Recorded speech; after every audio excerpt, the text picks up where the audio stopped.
Assalamualaikum warahmatullahi wabarakatuh.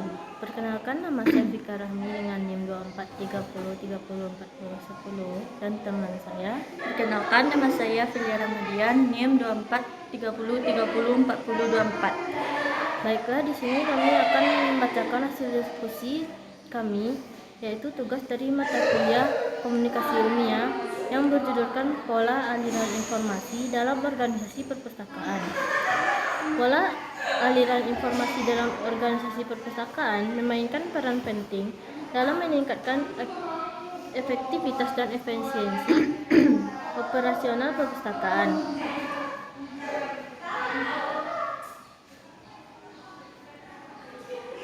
Yang pertama ada sifat aliran informasi. Dalam suatu perjalanan pesan komunikasi, lancar atau tidaknya perjalanan pesan dari asal ke arah tujuan adalah terkait dengan aliran yang berjalan dan kemampuan yang memproseskan informasi itu sendiri. Seperti halnya dengan disampaikan oleh Matt dan Simon, suatu organisasi sering dipahami dalam hal aliran informasi dan kemampuan memproses informasi itu sendiri. Sifat aliran informasi dalam organisasi mencerminkan dinamika komunikasi yang terjadi secara terus-menerus dan berkelanjutan. Berikut adalah penjabaran sifat-sifat tersebut. Yang pertama, yaitu ada proses dinamis dan berkesinambungan. Aliran informasi dinamis bukanlah suatu yang statis, melainkan proses dinamis yang dimana pesan-pesan diciptakan, disampaikan, dan diinterpretasikan secara terus-menerus. Yang kedua, tidak mengalir secara fisik. Informasi tidak mengalir seperti benda fisik. Yang terjadi adalah penyampaian pesan interpretasi oleh penerima dan pencipta pesan baru berdasarkan interpretasi tersebut. Yang ketiga, bersifat konseptual dan adaptif. Aliran informasi dalam organisasi dipengaruhi oleh struktur budaya dan kebutuhan organisasi. Informasi dapat mengalir secara vertikal ke atas, ke bawah atas, horizontal atau antar individu pada tingkat yang sama, atau diagonal melintasi unit departemen. Selanjutnya, B. Penyebaran informasi secara serentak. Penyebaran informasi secara serentak, diseminasi informasi, adalah suatu proses strategis yang dirancang untuk menyebarkan informasi secara luas dan simultan kepada audiens yang luas dalam waktu yang relatif singkat. Tujuannya adalah untuk memastikan bahwa informasi yang diterima oleh banyak orang pada waktu yang sama, sehingga meningkatkan kesadaran, kepahaman, dan transpirasi aktif dalam suatu topik atau isu tertentu. Karakteristik penyebaran informasi serentak. Yang selanjutnya akan dijelaskan oleh teman saya. Baik, selanjutnya saya akan menyampaikan materi yang bagian C. Cara penyebaran informasi secara serentak. Cara penyebaran informasi secara serentak. A. Media sosial. Menggunakan platform media sosial seperti Facebook, Twitter, Instagram, dan lain-lain untuk menyebarkan informasi kepada banyak orang. B. Email. Mengirimkan informasi kepada banyak orang melalui email. C. Media massa. Menggunakan media massa seperti koran, majalah, radio, dan televisi untuk menyebarkan informasi kepada banyak orang. D. Aplikasi pesan. Menggunakan aplikasi pesan seperti WhatsApp, Telegram, dan lain-lain untuk menyebarkan informasi kepada banyak orang. Kelebihan penyebaran informasi secara serentak. A. Meningkatkan kesadaran dan pemahaman. B. Penyebaran informasi yang cepat dan luas. C. Meningkatkan partisipasi masyarakat. Kelemahan penyebaran informasi secara serentak. A. Risiko penyebaran informasi yang tidak akurat atau tidak lengkap. B. Proses penyebaran informasi terganggu atau terhambat oleh berbagai faktor. C. Perencanaan dan pengelolaan yang baik. Cara penyebaran informasi secara berturut.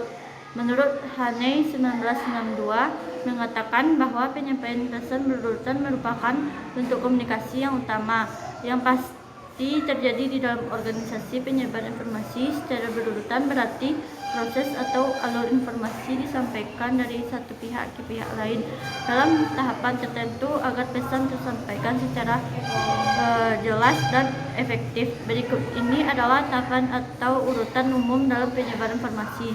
Bagian 1. Sumber informasi. Pihak atau individu yang memiliki dan memulai informasi. Contoh, pemerintah, guru, media, atau narasumber lain. Bagian 2.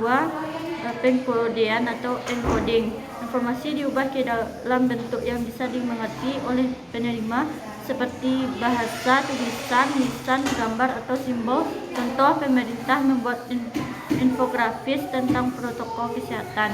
Bagian 3. Media atau saluran komunikasi. Informasi disalurkan melalui media tertentu, contoh TV, radio, media sosial, surat kabar, atau rapat. D. Pola aliran informasi. Pola komunikasi pada suatu perusahaan atau instansi baik secara menyeluruh ataupun divisi menggambarkan bagaimana bentuk komunikasi yang terjalin dalam lingkungan perusahaan atau instansi tersebut. Pola komunikasi yang terbentuk setiap harinya dapat mempengaruhi etos kerja karyawan sehingga dibutuhkannya pola komunikasi yang terstruktur agar tidak terjadi kesalahan-kesalahan dalam penyampaian informasi saat dalam bekerja. Begitu pula dengan pola komunikasi yang terbentuk di divisi penyelenggaraan dan sarana prasarana, Pusat Sumber Daya Manusia, Geologi, Mineral dan Batubara, Kementerian Energi dan Sumber Daya Mineral, atau PPSDM, Geominerba, KESDM, Bandung, dalam mengembangkan etos kerja para karyawan.